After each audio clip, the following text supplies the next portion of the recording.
Tayo manalangin. Dumudulog kami sa iyo, O Diyos.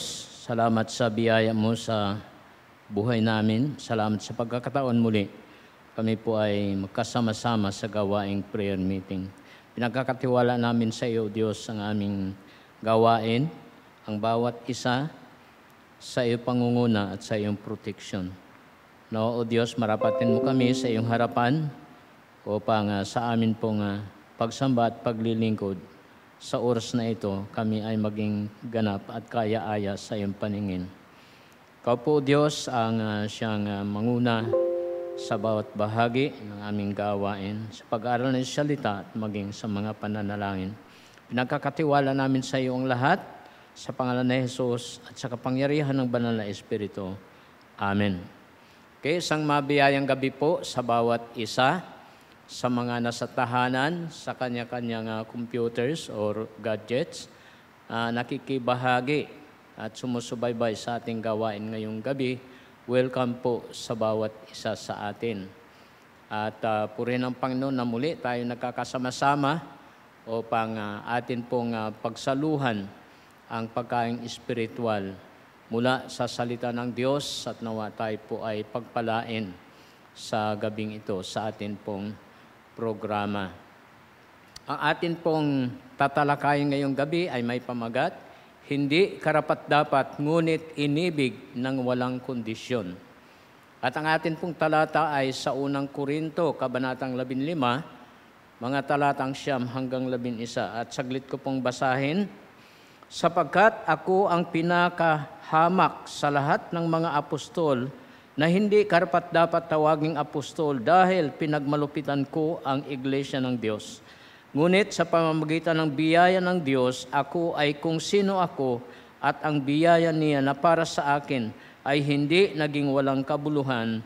Sa halip ay nagpagal ako ng lalong higit pa sa kanilang lahat. Subalit hindi ako, kundi ang biyaya ng Diyos na sumasa akin.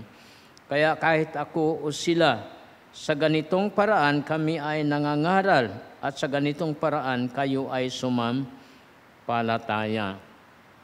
Ayon po kay Apostol Pablo, kung sino siya na nabago ng Panginoon dahil sa biyaya lamang ng Diyos. At siya ay nagpagal, naglingkod, higit sa kanilang lahat. At ang sabi niya, hindi ako, kundi ang biyaya ng Diyos. Mayroong maraming mga paggamit ng salitang biyaya. Ayon sa Biblia, ang biyaya ay hindi pinagsikapang pabor, unmerited favor. Wala kang ginawa at hindi ka karapat-dapat, ngunit tumanggap ka o nagkaroon ka. Yun po ang biyaya. Unang-una sa lahat ng atin pong kaligtasan ay biyaya ng Diyos. Ito ang ating tanging pag-asa bilang mga makasalanang nilalang.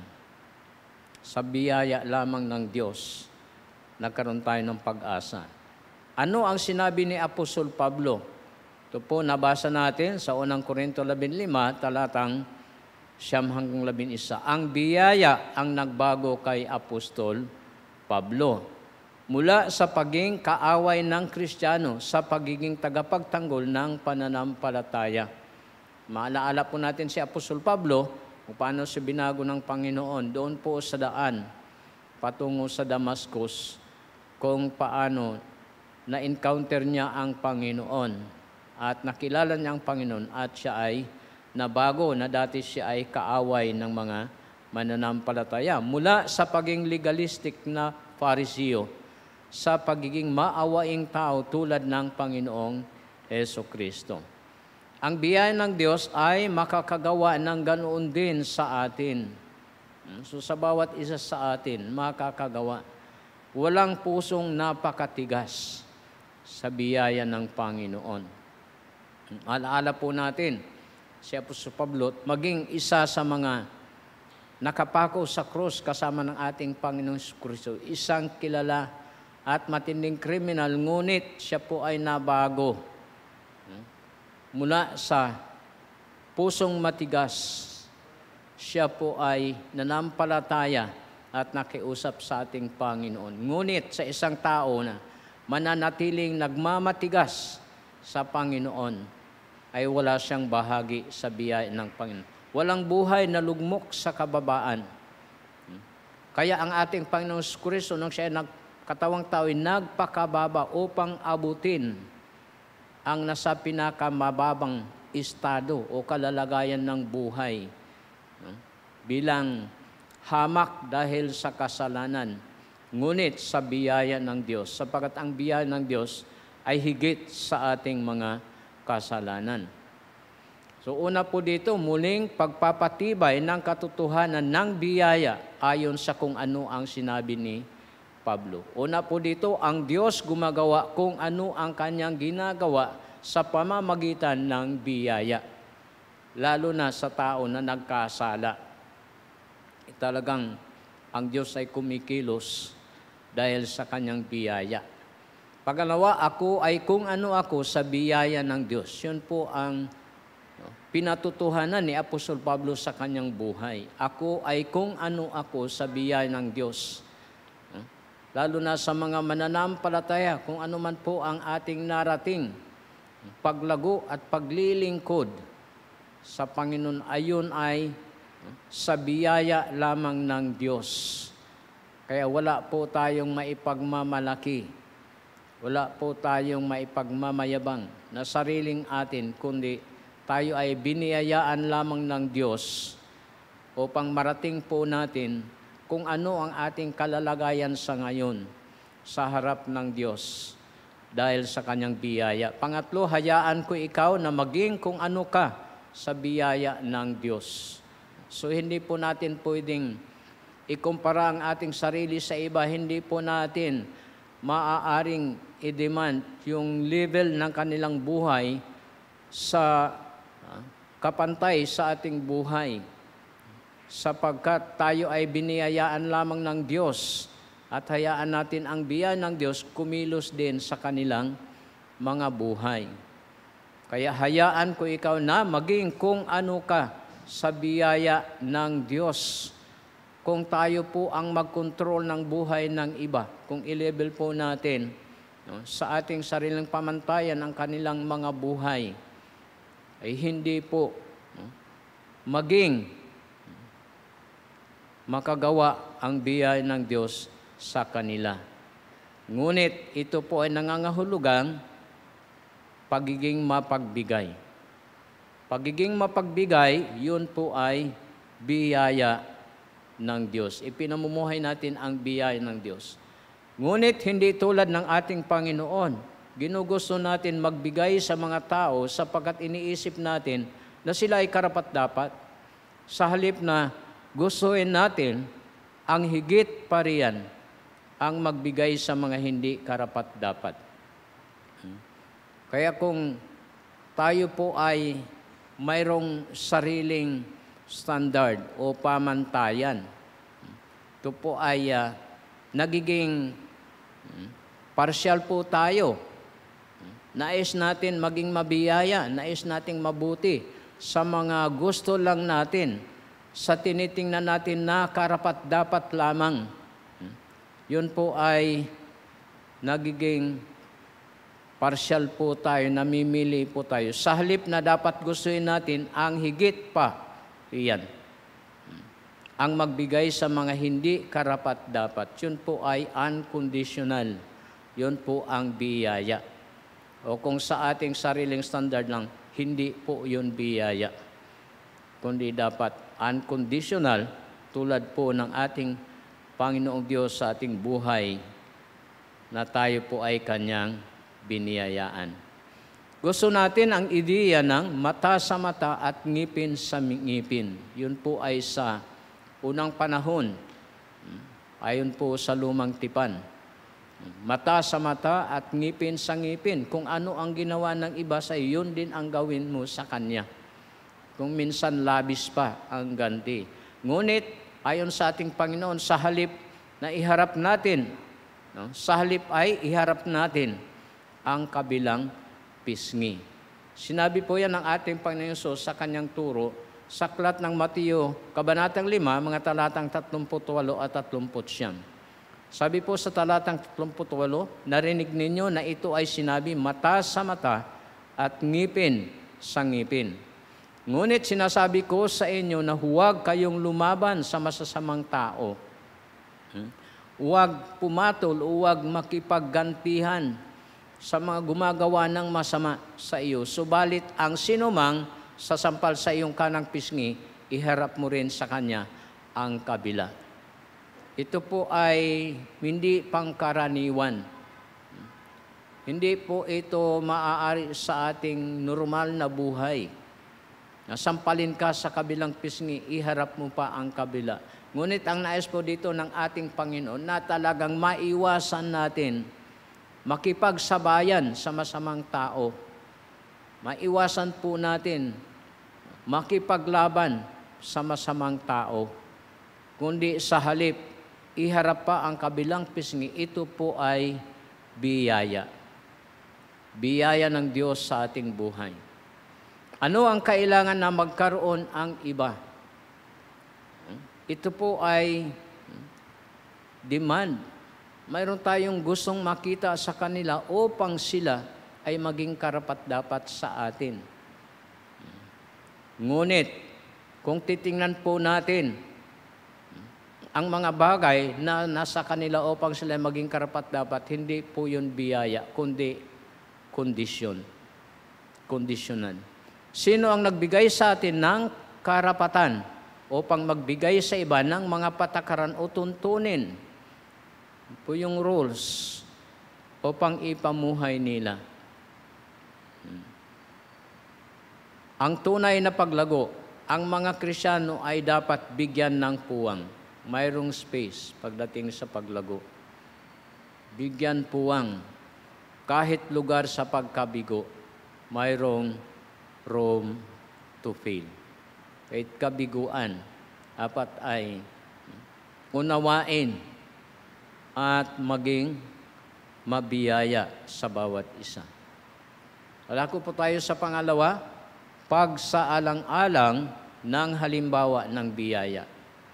Isa sa dakilang halimbawa ng biyaya ay sa 2 Samuel, Kabanatang 4, Talatang 4. At saglit po, atin basahin sa 2 Samuel 4:4. Ang sabi po dito ng talata, si Jonathan nga na anak ni Saul ay may isang anak na pilay na sa kaniyang mga paa.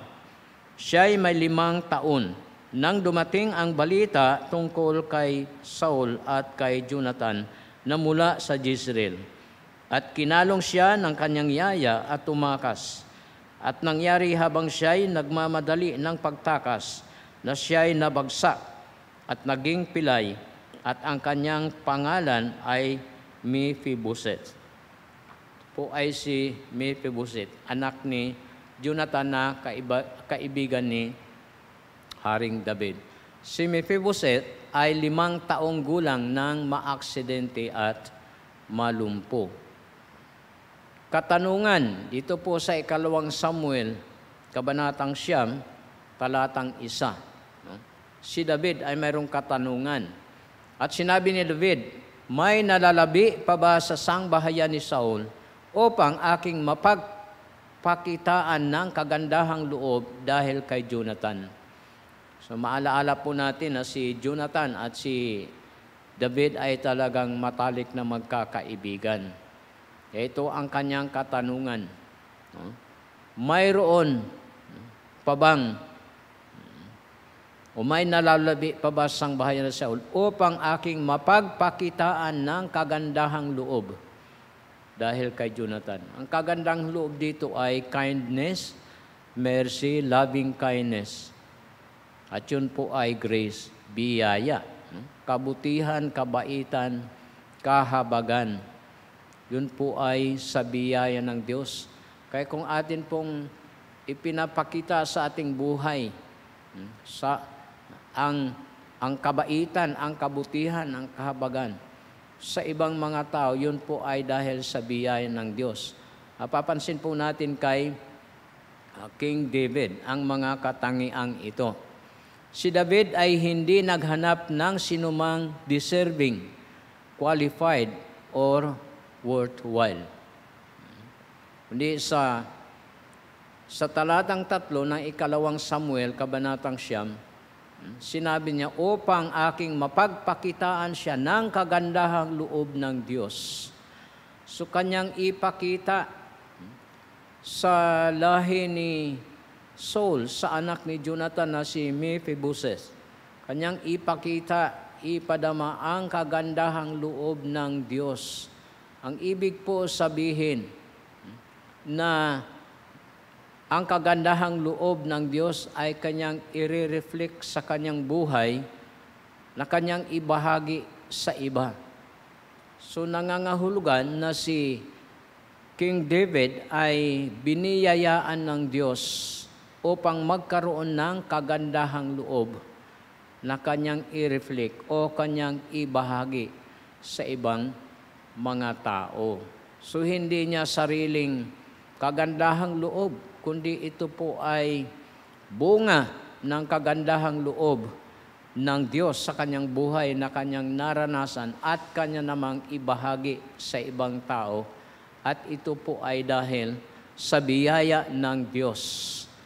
Kaya dahil ang Diyos ay gumagawa sa ating mga buhay, dapat ang ating buhay ay nagiging reflection o nagpapakita, nagiging daluyan ng pagpapala ng biyaya ng Diyos sa buhay ng mga iba. Kagandahang loob ng Diyos. Sa talatang 2 hanggang 4, dito po sa kabanatang 9 ng ikalawang Samuel. Saglit ko pong basahin na sinasabi po dito, at may isang lingkod sa sangbahayan ni Saul na nagngangalang Siba.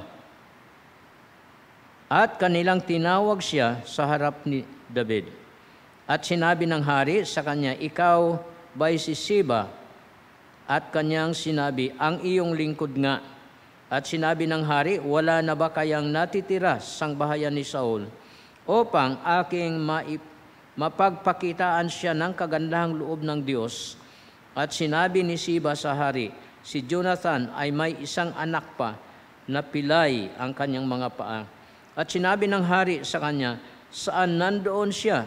At sinabi ni Siba sa hari, narito siya ay nasa bahay ni Machir na anak ni Amiel sa Ludibar.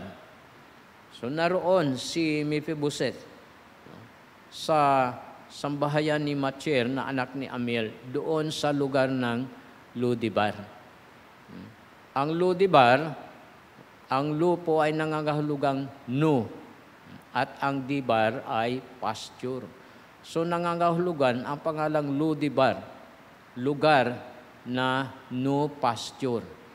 Lugar na mapanglaw na lugar, disyerto, wasteland, barren, o lugar na walang buhay.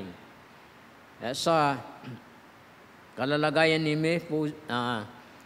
Mephibosheth ay isa siyang lumpo at nandoon pa siya sa lugar na talagang walang kabuhay-buhay.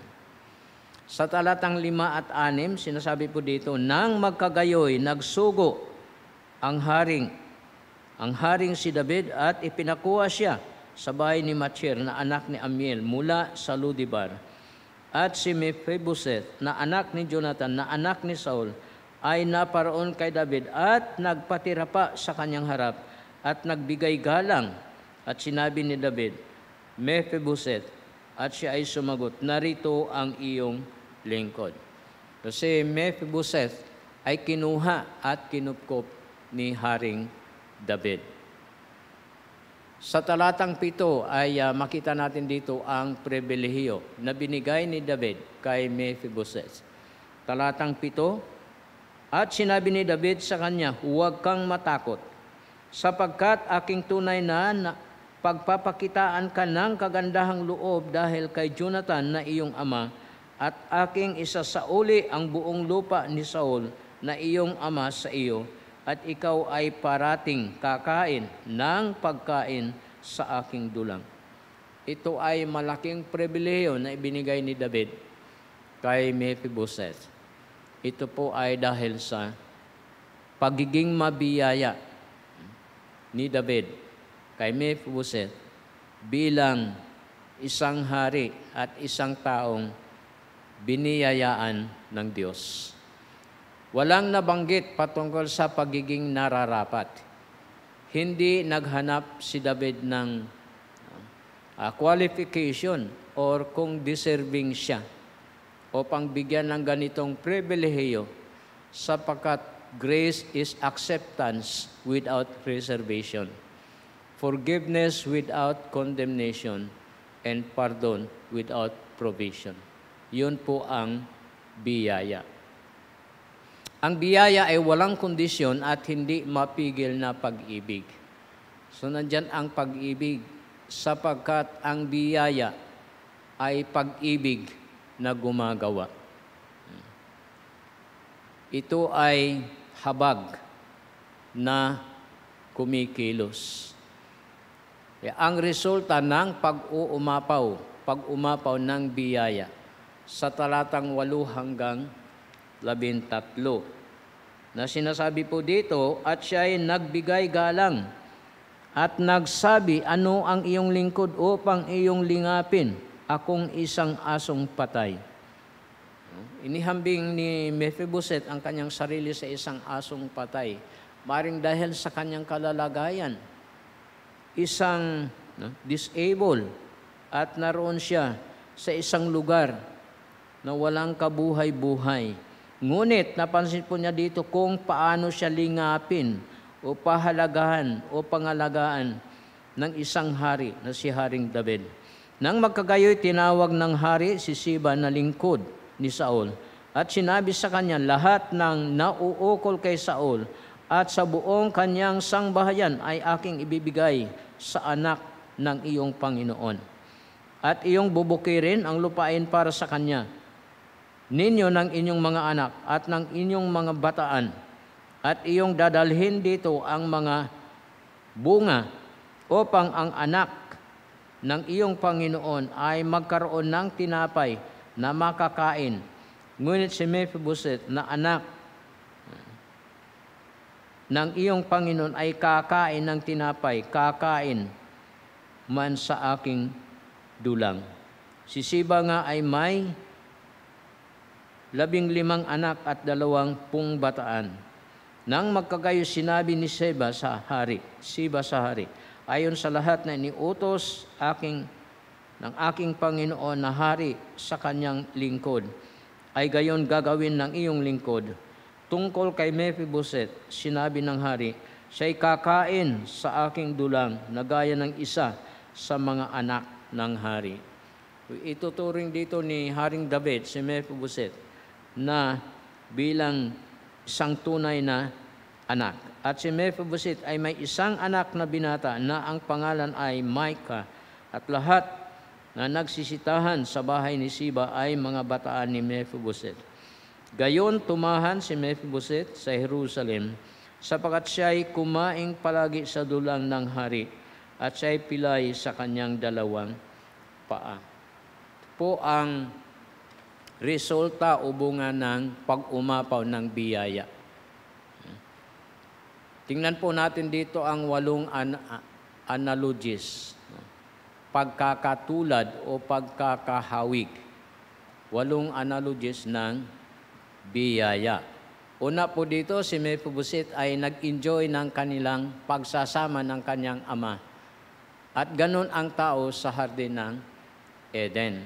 Ito po ay bago mahulog sa pagkakasala. Pangalawa, nang ang kapahamakan ay nagaganap, ang takot ay dumating at si Mephibosheth ay nagtiis ng pagkabagsak na naging sanhi ng kanyang pagkalumpo sa kanyang nalalabing buhay.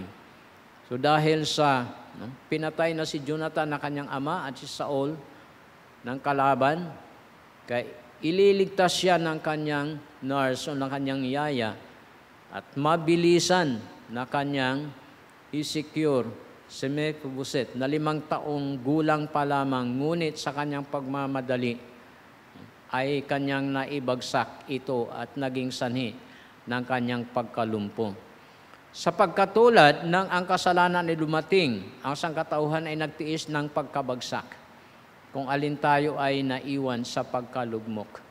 Ganon din po sa tao nung nahulog sa kasalanan. Kaya tayong lahat ay naging makasalanan, naging lugmok sa karumihan ng kasalanan.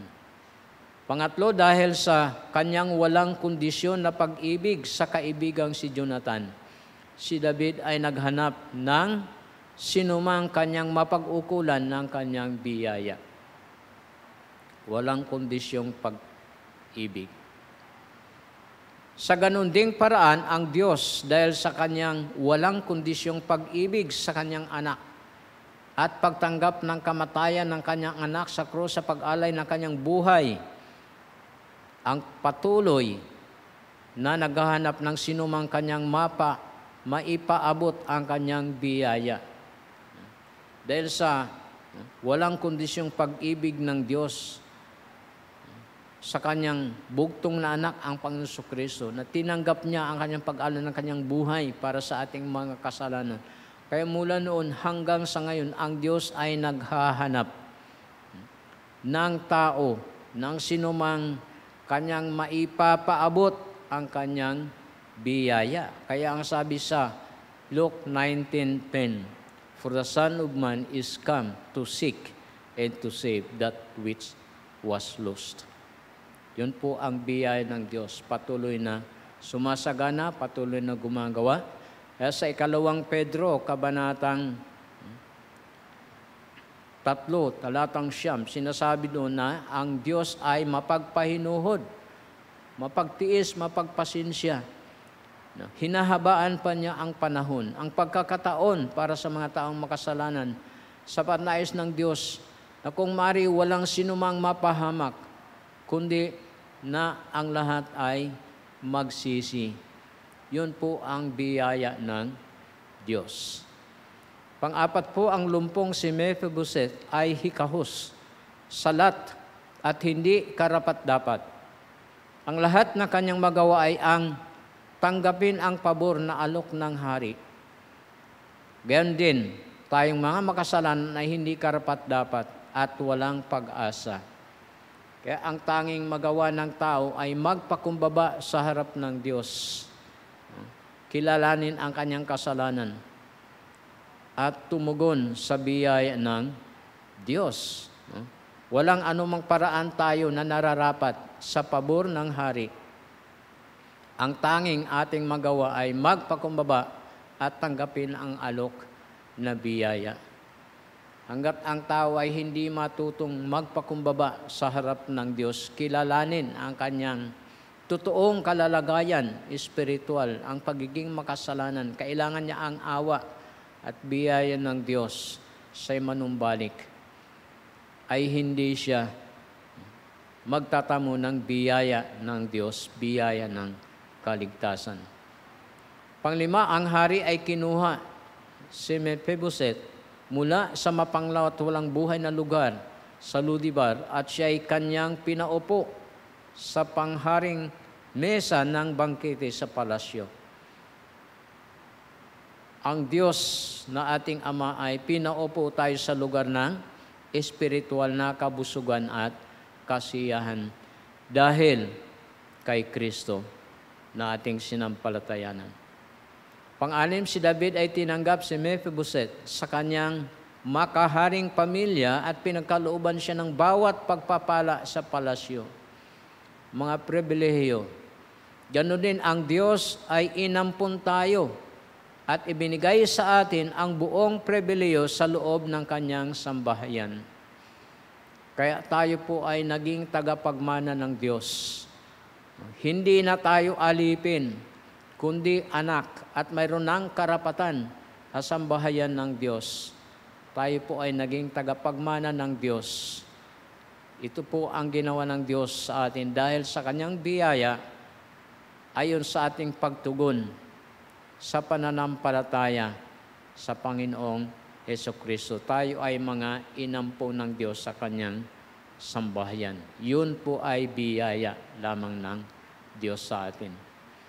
Ang pagkalumpo ni Mephibosheth ay patuloy na paalaala ng pagiging mabiyaya ni David. Ang ating moral na kahinaan ay tumutulong sa atin na hindi makalimutan na kung saan ang kasalanan ay naroon lalo higit pa ang biyaya. Kaya tulad ni Mephibosheth na mayroong disability, mayroong kahinaan, at dahil sa kanyang pagkalumpo, sumagana ang biyaya ni David sa kanya. Ganon din tayo, mayroon tayong kahinaan moral. Hindi tayo perpekto, mahina tayo, nagkakasala. Ngunit itong ating kahinaan nawa ay makakatulong sa atin upang huwag po natin kalimutan na kung saan dahil sa kahinaan nagkakasala tayo, ngunit kung saan ang kasalanan ay nandoon higit na masaganang biyaya ng Diyos. Biniyayaan tayo ng Diyos, kaya sa ating pagkakasala, hindi na po tayo i-reject ng Panginoon dahil tayo po ay Kanya ng anak. Kundi sa biyaya ng Diyos ay patuloy po tayong tanggap ng Diyos. At siya po ay may ginagawa. Kaya ang unang Juan, 1:9, kung ipahayag natin ang ating kasalanan, siya ay tapat at banal na tayo ay patatawarin at lilinisin sa lahat ng ating karumihan. Yun po ay biyaya ng Diyos. Biyaya na patuloy na sumasagana sa ating buhay, lalo na sa ating pagkakasala. Kaya sa Roma 5:20 sinasabi, subalit ang kautusan ay dumating upang dumami ang pagsalangsang. Dahil hindi kayang tuparin ng tawang kautusan. Kaya ang kautusan nagpapakita ng kasamaan o pagsalangsang pagsuway ng tao. Ngunit kung saan dumarami ang kasalanan ay lalong sumagana ang biyaya. Biniyayaan tayo ng Diyos, lalo na sa panahon na hindi tayo karapat-dapat sa Kanyang harapan. Dahil sa kahinaan, may panghihina tayo kung minsan na hindi tayo kaaya-aya sa paningin ng Diyos. Ngunit ang pag-asa po natin, nandyan pa rin sumasagana ang biyaya ng Diyos sa atin.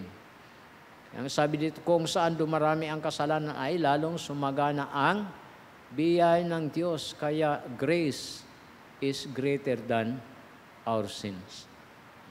Ngunit ang sabi po ni Apostol Pablo sa Kabanatang 6, Roma Kabanatang 6, talatang 1, dahil ba ay sumasagana ang biyaya, okay lang ba na tayo magkasala? Ang sagot po ay hindi pwede, dahil ang Diyos po ay hindi nalulugod sa ating pagkakasala. Patuloy po tayo sa biyaya ng Diyos, mamuhay ng maayos at banal sa harapan niya. Hindi dahil abusuhin natin ang biyaya ng Diyos, okay lang na magkasala. Hindi po ganun ang buhay Kristiyano na binibiyayaan ng Diyos.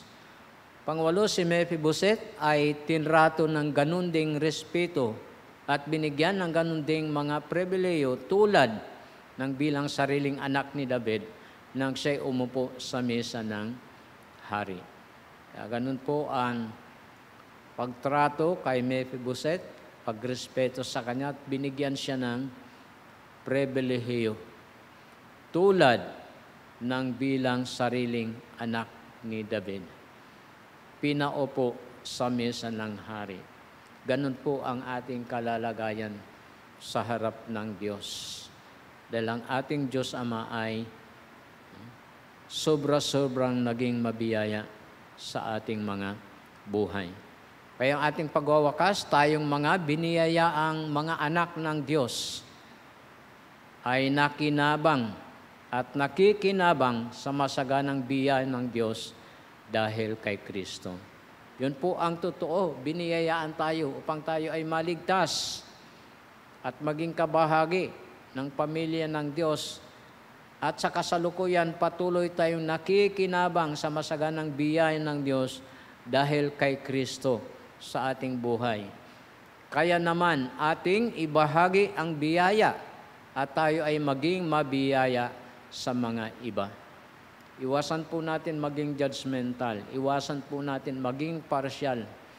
Iwasan po natin mamili ng mga deserving lamang.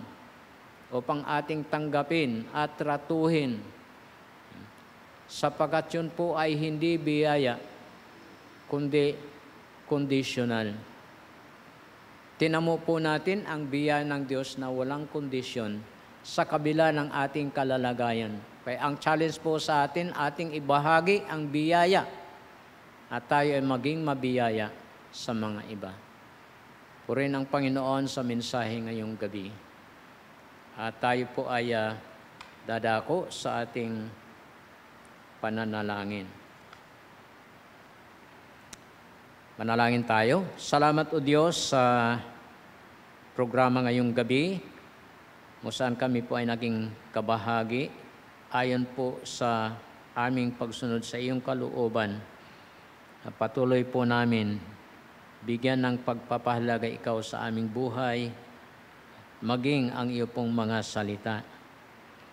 Upang sa pamamagitan ng programang ito, Diyos, ay aming maihayag ang aming pagtitiwala at pananampalataya sa iyo sa pamamagitan ng aming mga pananalangin. Nagpapasalamat kami at nagpupuri sa iyo, Diyos, sa mga araw kung paano ikaw ay naging matapat at mabuti sa amin, paano mo kami ginabayan at iningatan sa aming mga lakad, sa aming mga pamumuhay, sa kabila ng aming mga kahinaan, karupukan. Nagpapasalamat kami sa kabutihan na aming naranasan dahil nandyan ka, O Diyos, na nangako na hindi mo kami iiwan, hindi mo kami pababayaan. Salamat sa mga provision sa aming pangangailangan.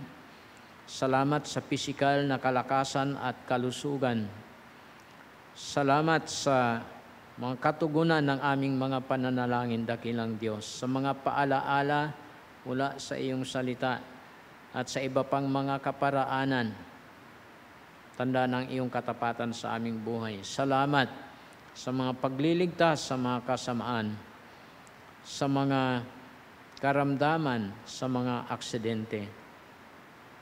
Pinasasalamatan namin, O Diyos, ang kasaganaan ng iyong biyaya sa aming mga buhay.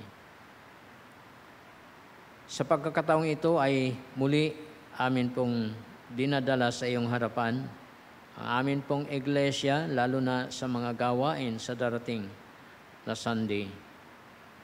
Sa amin pong Sunday Bible School sa bawat departamento ay amin pong hinihiling ang iyo pong pagkilos at paggawa, O Diyos, sa bawat klase, sa mga teachers na ipong ginagamit. Marapatin mo sila, tulungan mo sila, O Diyos, ang mga preparasyon sa lesson na kanilang ituturo. Ingatan mo po ang bawat isa, ganun din sa mga estudyante ng bawat departamento. No, O Diyos, pagpalain mo po ang bawat isa sa klase, sa pag-aaral na iyo pong salita. Ganun din, Panginoon, salamat sa prayer meeting na mayroon kami. Patuloy mo rin pong pagpapalain ang bawat isa sa salita na iyo pong ipinagkakaloob sa mga mensahe na amin pong napagsasalu-saluhan para sa paglago ng aming spiritual na buhay. Ganon din, Panginoon, sa Thursday class, dalangin po namin na ito po ay gamitin mo rin, O Diyos, upang patatagin, upang palaguin, at lalong bigyan ng dagdag na mga kaalaman ang iyo pong mga lingkod, ang kanilang kinakailangan sa bawat ministeryo, sa bawat gawain, sa lugar na kanilang kinaroroonan. Salamat sa tagapagturo na yung ginagamit, si Pastor Nasitan, Pastor Rini. Naway madagdagan pa, Panginoon, ang mga umaaten upang sila, Panginoong Diyos, ay patuloy din na makatamo ng pagpapala sa mga lectures na ginagawa. Dalangin namin, Panginoon, ang pangailangan ng aming iglesia, financial, upang patuloy masuportahan ang pangangailangan sa aming CE ministry po sa loob ng aming iglesia at maging sa mga missions na sinusuportahan. Panalangin namin dakilang Diyos ang mga manggagawa, mga workers, Panginoon, na ipong ginagamit. Patuloy mo silang patatagin at patuloy silang gamitin, O Diyos, sa ipong ministry dito po sa aming iglesia. Ang mga membro, dalangin po namin dakilang Diyos ang paglago spiritual. Ang bawat isa, pisikal na kalusugan ng bawat isa, O Diyos. Ingatan mo sa mga karamdaman, mga kapahamakan, kasamaan ng bawat isa. Ikaw po, Diyos, ang magbigay protection pang maging safe, O Diyos, ang iyong mga anak. Ganon din sa provision sa kanilang mga pangangailangan sa araw-araw, lalo na, Panginoon, ang mayroong mga mahigpit na pangangailangan, lalo na financial, sa mga pag-aaral ng mga anak. Ikaw, O Diyos, ang mag-provide. Panalangin din namin ang mga hanap buhay, mga trabaho at mga negosyo ng mga kapatiran. Ikaw po, Diyos, ang magpala upang ito ay makatugon sa pangangailangan at maging makatulong din sa pagsuporta sa aming iglesia sa financial na bagay. Dalangin namin ang mga estudyante sa kanilang pagsimula sa pagpasok, ang safety ng bawat isa sa kanilang mga pagbiyabiyahe. Ganon din ang kanilang mga pangangailangan. Ingatan mo sila, O Diyos, at tulungan sa kanilang mga pag-aaral. Ganon din, O Diyos, dalangin po namin ang kagalingan ng mga mayroong karamdaman sa ngayon. Ikaw ang nakakaalam, O Diyos, sa mga kapatiran na nasa karamdaman. Dalangin po namin, Diyos, ang iyo pong intervention sa pagligtas ng kanilang buhay at sa pagbigay ng pangangailangan financial, higit sa lahat, O Diyos, ang pagpapagaling ng karamdaman ng bawat isa. Dalangin din namin dakilang Diyos ang mga senior citizens ng aming iglesia, ang patuloy mong patnubay at gabay, protection sa araw-araw, lalo na sa mga nasa edad na mayroon ng kahinaan physical. Kaya ikaw po, O Diyos, ang mag-ingat sa bawat isa laban sa mga aksidente. Sustain mo ng iyo pong masanganang biyaya ang bawat isa, dakilang Diyos. Anuman po ang mga kalalagayan, anuman po ang mga nararamdaman, bawat isa. O Panginoon, ikaw po ang magkaloob ng kaluwagan ng mga nararamdaman, physical, sa bawat mga senior citizen po namin. At patuloy sila bigyan, Panginoon, ng kaginhawahan, kapayapaan at kasiyahan sa buhay.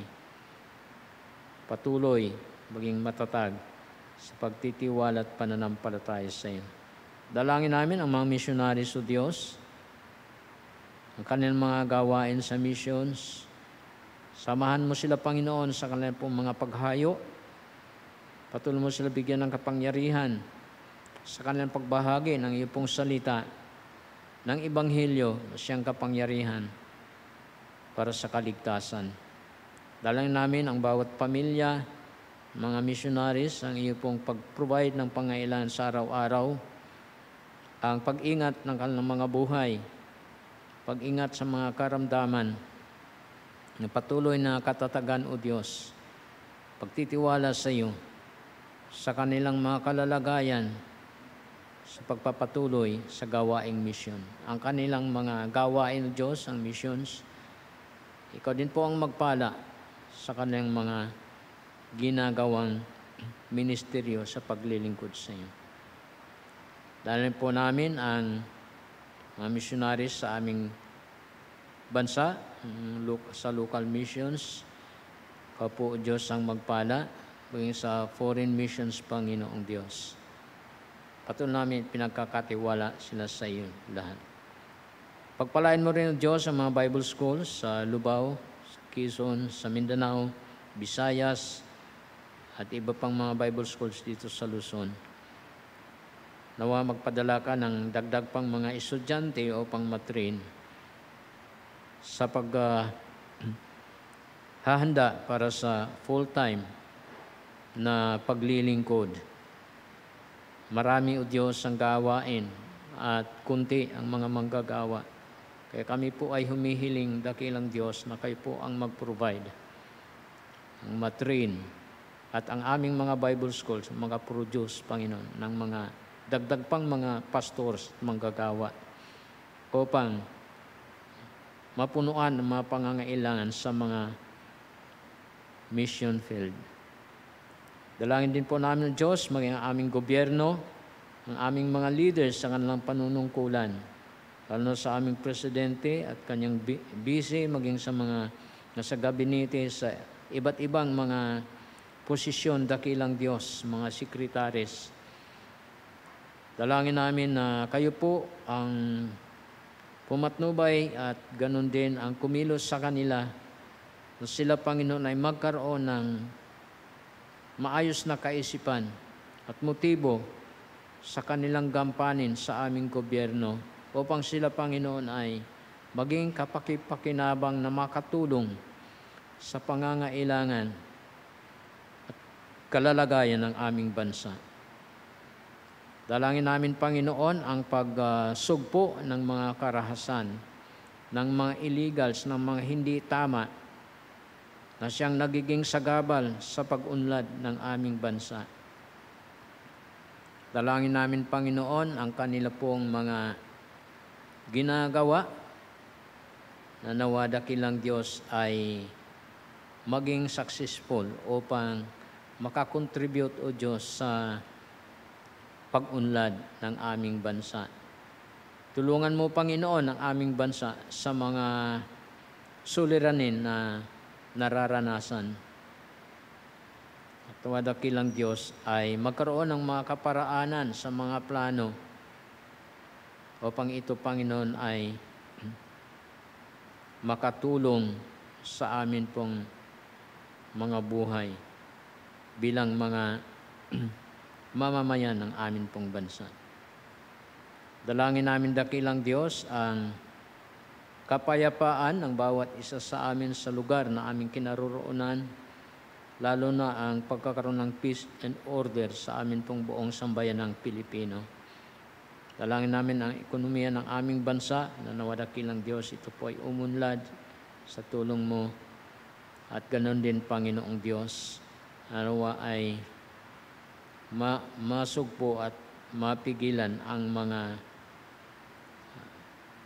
mga corruptions at mga illegal na ito po, Panginoon, ay nagdudulot ng panganib sa aming mga buhay, maging sa aming buong bansa. Nagpupuri kami at nagpapasalamat, dakilang Diyos, sa gabing ito, sa programa na mayroon kami dahil sa iyong biyaya. Pinagkakatiwala namin sa iyong lahat ang aming mga sarili, at ito ang aming samot pananalangin sa matamis na pangalan ni Kristo Jesus, na aming Diyos at tagapagligtas at sa kapangyarihan at gabay ng banal na Espiritu. Amen. Amen. Kaya maraming salamat at muli magandang gabi po sa bawat isa sa atin.